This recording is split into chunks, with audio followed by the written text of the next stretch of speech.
Grabe, puno, full no? Full na tignan. Go ahead.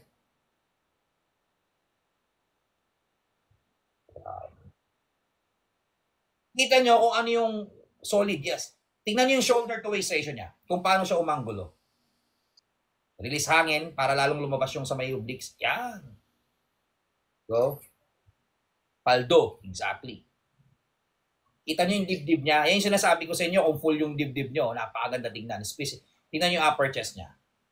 Go ahead.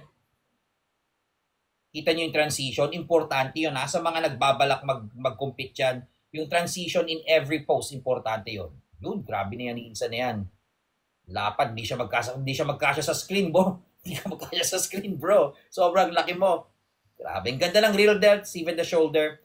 Kita nyo kung gaano na-appreciate yung V-taper, yung pagiging V-taper niya because of the shoulder and yung wideness ng back. Grabe na yan, iinsa na yan. Nice! Good job! Grabe. Okay.